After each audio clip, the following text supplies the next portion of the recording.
So here's a quick and accurate way to install hinges without measuring, and the only thing we need to do is transfer marks from one piece to another. And it's incredibly accurate and very quick. It does require, however, a little bit of planning on your part to make sure you know exactly how you're going to be doing this later on down the road.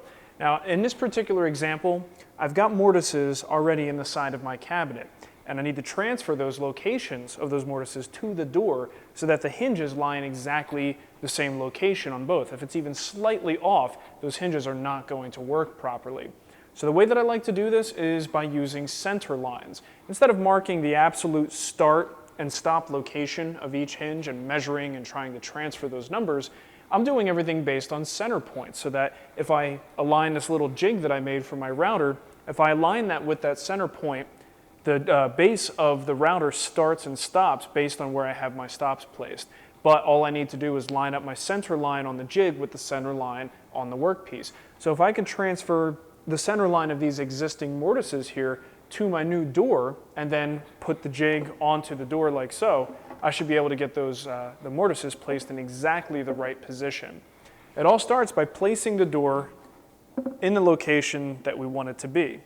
You see, we can measure this and try and mark it all out, but for me, the dummy-proof way of doing this is to make sure that the door is in exactly the position that we will want it to be as a final result. So I stabilize it and immobilize it in position so that I can transfer the marks accurately. Now you can use little thin strips of veneer, of drum sanded strips of wood if you wanted to. I just have an old feeler gauge set that I'm using. I just took it all apart and I'm just using these as shims. The idea here is to shim the door so it's centered in exactly the way that you want it. Okay, I put one set at the bottom. Doesn't matter what the number is.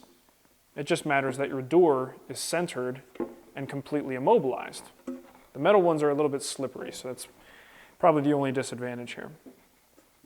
Okay, so I have it at the bottom, and now I'm going to insert these at the top, and that's going to lock everything in place. See? Now it's not going to move. And then from this point, it's as easy as transferring that center line to the door.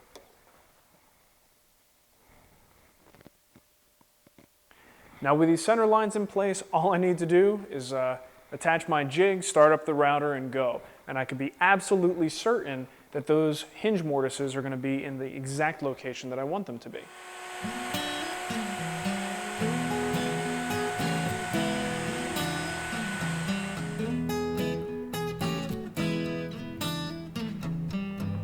Okay, one down, one to go.